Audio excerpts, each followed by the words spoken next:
KBR Prime, podcast for curious mind. Itulah mengapa faktanya dalam sejarah orang-orang yang pelaku kejahatan yang kriminal tingkat tinggi itu kan sebenarnya orang-orang pintar. Anda sedang mendengarkan Sains Sekitar Kita, dipersembahkan oleh The Conversation Indonesia dan KBR.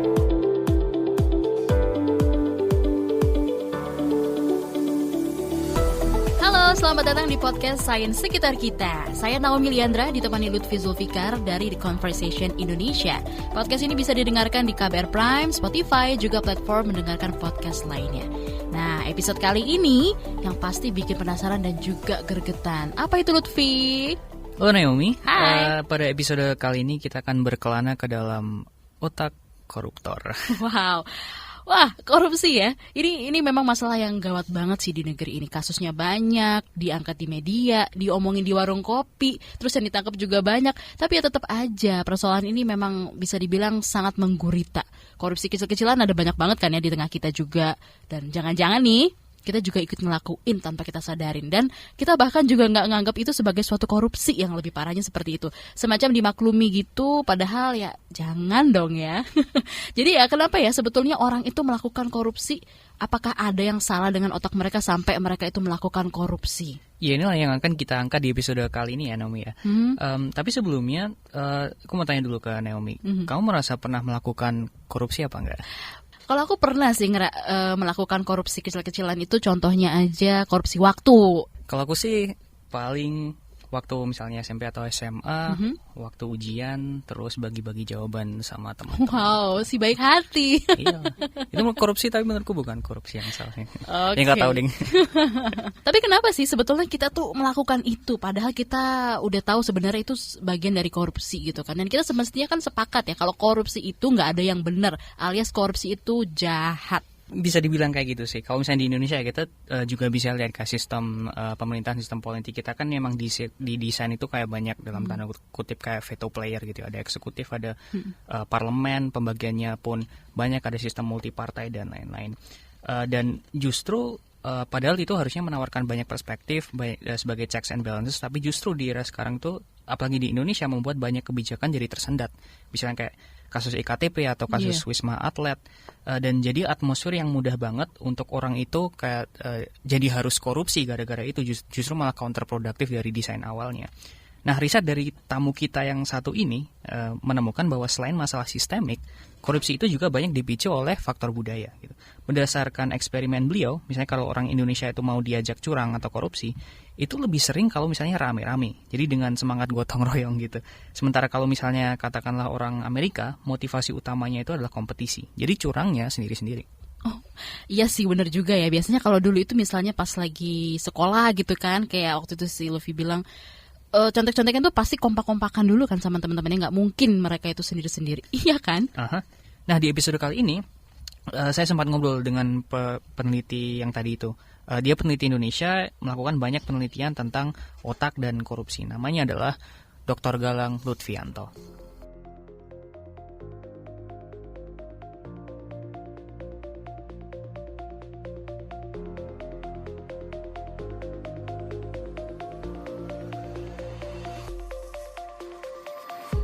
Saya Galang Lutfianto. Saat ini saya adalah dosen Fakultas Psikologi UGM dan juga sebagai kepala di Laboratorium Mind, Brain and Behavior di Fakultas Psikologi UGM juga. Saya juga mendalami ke arah ilmu neuroscience. Jadi percabangan ilmu antara psikologi dan biologi dan kedokteran yang mempelajari bagaimana mekanisme neural terhadap perilaku manusia-manusia yang spesifik. Dr. Galang ini baru aja datang ke Indonesia sekitar Februari 2020, awal tahun ini ya. Dia baru saja nyelesain tugasnya sebagai visiting scholar di program Fulbright di New York University dan juga Harvard University di bagian Department of Neurology. Tapi menurut saya yang paling menarik untuk ditanya kepada setiap peneliti itu adalah kenapa? Misalnya untuk Dr. Galang nih, kenapa sih dia tuh tertarik untuk mempelajari soal perilaku manusia lewat percabangan ilmu psikologi dan biologi? Ini kan sebenarnya rumit ya. Jadi, Dr. Galang ini punya satu momen khusus waktu dia masih zaman-zaman kuliah ya. kuliah 1.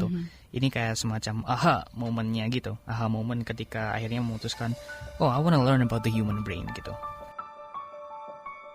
Oke, jadi satu hal yang membuat saya tertarik untuk mempelajari tentang otak adalah ketika saya baca sebuah ulasan, salah satunya membahas tentang salah seorang seniman, Leonardo da Vinci, yang dia ketika menggambar lukisan The Vitruvian Man, itu kan dia prosesnya adalah dia membedah tubuh-tubuh mayat ya, dan kemudian salah satu temuannya adalah dia menemukan bahwa ketika manusia dibedah itu tahun abad ke-15 itu benar-benar saat itu bahkan membedah tubuh mayat itu nggak diperbolehkan gitu ya.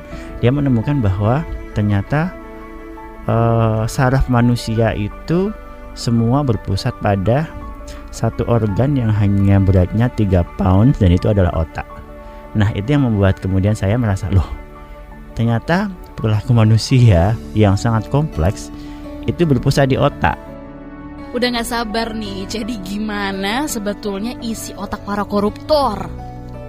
Oke, tapi bentar, sebelum itu supaya dapat sense lebih bagus lagi tentang risetnya Pak Galang ini, aku mau jelasin suatu konsep dulu nih yang sangat erat kaitannya dengan penelitian beliau dan budaya korupsi.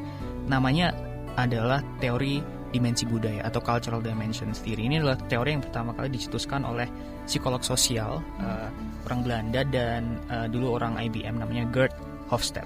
Jadi in a nutshell, dalam bahasa yang sangat sederhana, dia itu memformulasikan bagaimana budaya-budaya di dunia ini tuh bisa direfleksikan, dan itu berdasarkan 6 dimensi kalau bahasa dia, atau 6 spektrum gitu. Nah, salah satunya itu adalah spektrum individualisme, kolektivisme gitu.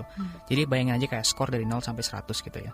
Kalau misalnya untuk dimensi ini, kalau misalnya nilai 100 itu bahwa budaya tersebut itu sangat menjunjung tinggi individualisme kayak gitu. Sementara kalau 0 itu sangat menjunjung tinggi kolektivisme atau lebih mementingkan gotong royong, semangat kebersamaan, kekeluargaan, dan seterusnya kayak gitu.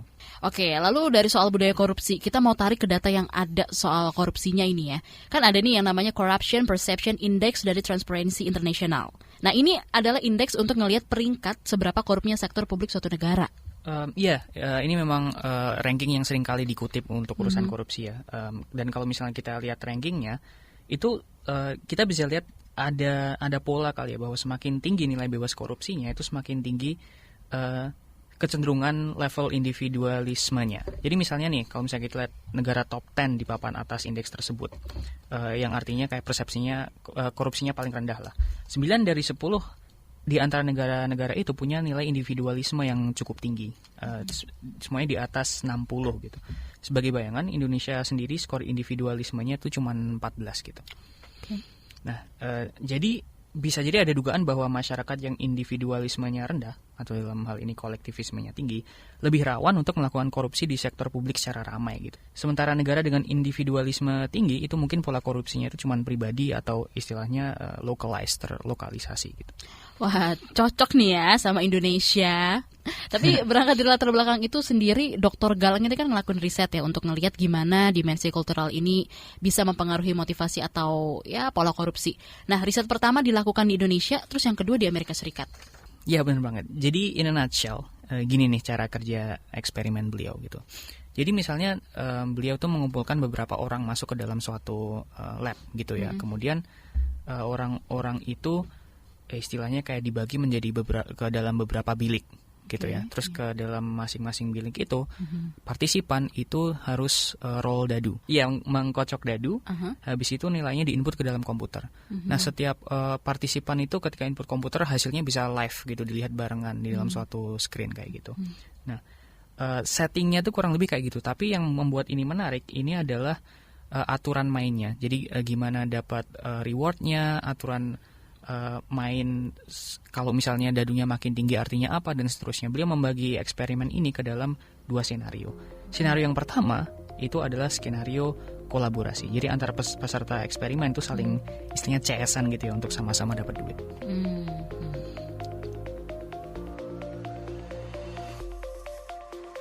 Jadi berkolaborasi bareng itu artinya adalah ketika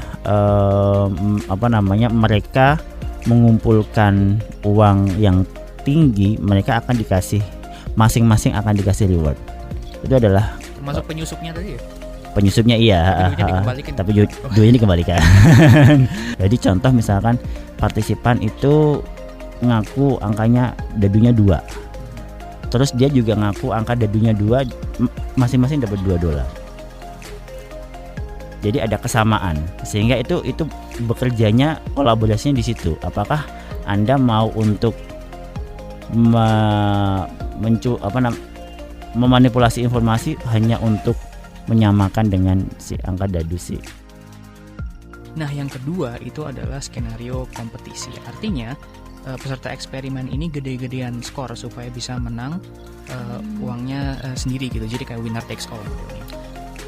Nah, yang skenario kompetisi, kita tandingkan mana yang lebih tinggi antara si partisipan atau si counterpart. Nah, itu adalah skenario kompetisi.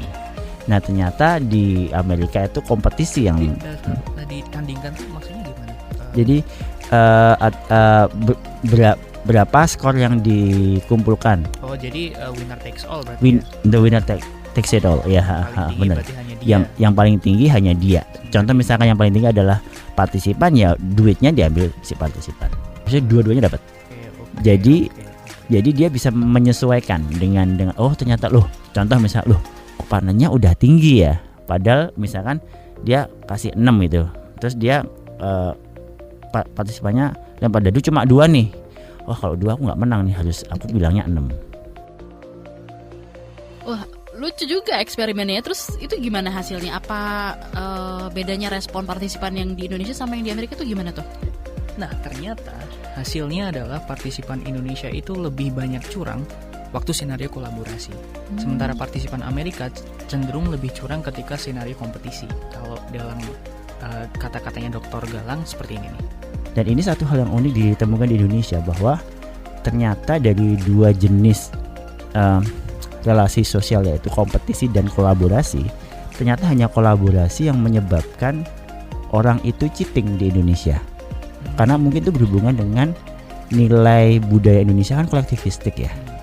Nah, padahal literatur terdahulu menyebutkan bahwa justru kompetisi yang membuat orang itu cheating. Jadi orang itu cheating, bahkan itu juga across spesies ya. Jadi hewan pun juga menunjukkan kecurangan ketika dia harus berkompetisi dengan teman-temannya, misalkan berebut makanan, berebut teritori, itu kan kompetisi. Tapi data di tempat kami menunjukkan bahwa orang Indonesia itu justru tidak tergoda dengan kompetisi, justru kolaborasi. Kita melihat bahwa ternyata penyebab cheating itu sangat cultural specific. Jadi penelitian saya di Amerika menunjukkan bahwa ini orang-orang di Amerika kan memiliki budaya yang berbeda. Mereka kan lebih individualistik. Jadi bertolak belakang dengan budaya di Indonesia yang kolektivistik. Di sana justru kompetisi yang menyebabkan cheating. Kolaborasi tidak menyebabkan cheating. Banget gak sih ini orang Indonesia kan emang guyup banget gitu ya. Bahkan ada pepatah mangan orang mangan asal kumpul. Nah, jangan-jangan itu ada pengaruh pepatah ini juga kali ya, makanya korupsinya barengan gitu. Yeah, that's a really interesting thought, Naomi. Okay. Kemarin kebetulan aku juga tanya begini ke Dr. Galang. Aku tanya kok bisa gitu ya? Gimana sih budaya itu kok bisa mempengaruhi kecenderungan orang untuk korupsi gitu? Kan kita memang dikondisikan untuk kolektivistik. Misalkan di desa ada gotong royong, ada arisan, itu nggak ada di luar negeri. Maksudnya di Amerika gotong royong, orang saya sama tetangga sebelah saya aja saya nggak tahu namanya siapa gitu ya. Nilai-nilai di Indonesia itu kolektivistik karena memang banyak sekali ritual-ritual ya, dan mungkin nilai-nilai yang diajarkan sejak sekolah gitu ya, sejak di bangku pendidikan formal maupun non formal, itu yang memang membuat kita menjadi orang yang harus ikut dengan norma sosial yang ada, harus conformity gitu ya. Nah, sedangkan nanti bisa dihukum dengan di-exclude atau ada social punishment ketika kemudian mereka tidak kolektif. Dan ada data yang menunjukkan di penelitian saya bahwa justru ketika orang-orang ini menunjukkan performance yang lebih tinggi daripada teman-temannya, dia akan dipanis secara sosial.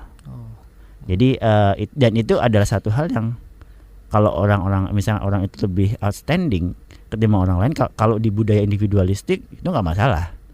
Menarik ya, Ternyata di tadi budaya Dr. Galang bilang harus conformity. Dan kalau enggak ada social punishment sendiri. Jadi korupsinya itu juga mesti konformita alias barengan sama yang lain-lain juga gitu kan. Kalau enggak korupsi barengan, jadi ada social punishment gitu. Ih, astaga.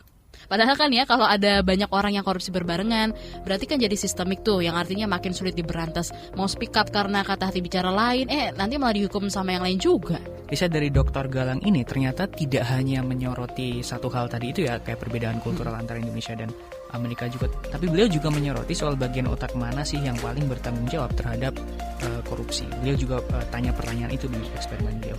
Karena waktu ngelakuin eksperimen ini, otak partisipan itu juga sekaligus dimonitor gitu. Dan hasil atau jawaban yang Dr. Galang ini temukan adalah, sabar ya, tapi kita break dulu. Sains Sekitar Kita bisa Anda dengarkan di KBR Prime, Spotify, iTunes, dan platform podcast lainnya. We are back. Anda masih mendengarkan podcast Sains Sekitar Kita kerjasama di Conversation Indonesia dan KBR. Podcast ini bisa didengarkan di KBR Prime, Spotify, juga platform mendengarkan podcast lainnya. Kita masih ngulik soal apa sih di balik otak para koruptor bersama dengan Dr. Galang Lutfianto, Kepala Laboratorium Mind, Brain, and Behavior di Fakultas Psikologi Universitas Gadjah Mada, Yogyakarta. Kita tadi sampai di bagian yang cukup seru ya. Di bagian sebelumnya kan kita bahas soal bagaimana kultur itu ikut berpengaruh terhadap pola korupsi ya. Nah, beda di Indonesia, beda juga di negara yang individualisme tinggi kayak misalnya Amerika. Nah, kesimpulan dari risetnya Dr. Galang Lutfianto ini adalah bahwa orang Indonesia itu cenderung lebih senang korupsi itu kalau misalnya dalam semangat gotong royong. Bareng-bareng. Yep. Riset Dr. Galang ini juga mencari tahu bagian otak mana yang paling berperan dalam melakukan korupsi. Jadi, dan kemudian yang kedua, kita mencoba untuk menstimulasi bagian-bagian otak ya. Jadi kami juga menemukan bahwa ternyata bagian otak yang bertanggung jawab terhadap perilaku cheating itu adalah bagian otak yang tumpang tindih dengan bagian otak yang bertanggung jawab terhadap kecerdasan. Jadi dengan kata lain tuh bagian otak yang membuat orang cheating itu hampir sama dengan bagian otak dengan yang mengatur kecerdasan. Jadi bagian otak yang distimulasi adalah dorsolateral prefrontal cortex. Jadi prefrontal cortex itu bagian berpikir manusia. Lalu semakin cerdas seseorang berarti semakin berpotensi korupsi gitu ya? Well, interpretasinya Dr. Galang seperti itu sih. So ada kecenderungan bahwa perilaku korupsi itu berkorelasi dengan tingkat kecerdasan yang tinggi gitu. No. Itulah mengapa faktanya dalam sejarah orang-orang yang pelaku kejahatan yang kriminal tingkat tinggi itu kan sebenarnya orang-orang pintar gitu ya.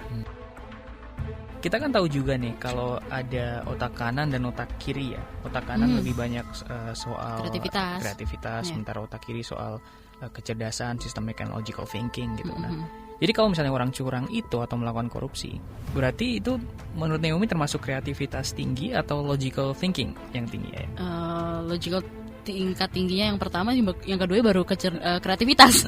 Karena kecurangan itu kan juga bisa hasil dari proses berpikir bebas yang sangat sistematis sehingga kecurangannya tidak terungkap gitu. Nah ini nih yang akan diteliti selanjutnya oleh Dr. Galang gitu, kayak bagian mana dari dorsolateral prefrontal cortex itu yang bisa pembagian kanan dan kirinya itu yang lebih berpengaruh. Ini cukup riset yang akan cukup menarik di masa depan ini.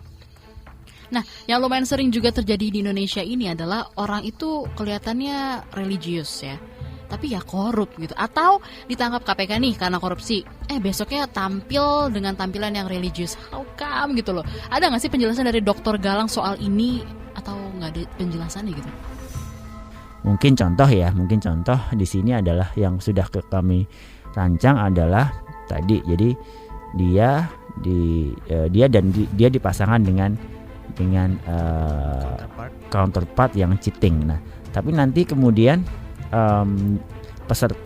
partisipan itu akan diberikan keluasaan untuk sekarang kamu dikasih duit nih, kamu bagi deh duitmu, kamu dapat berapa, partnermu dapat berapa. Kemudian perasaanmu gimana? Itu bisa dilakukan uji coba lebih lanjut lagi untuk melihat sebenarnya ada aspek emosional apa di situ. Nah itu nanti akan religiusitas juga akan lari di area Tapi ini situ. topik riset yang terbuka lebar ya. Kami sangat mengundang siapapun juga untuk berkolaborasi. Oke.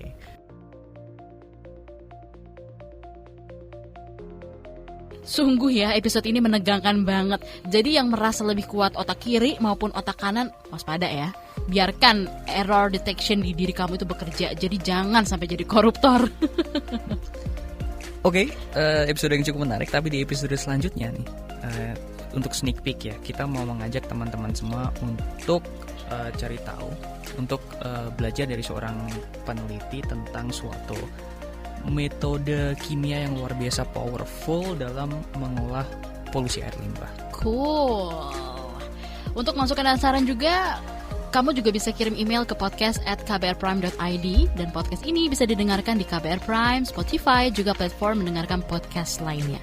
Ikuti juga update sosial podcast sains sekitar kita di media sosial KBR, juga di The Conversation Indonesia. Bye!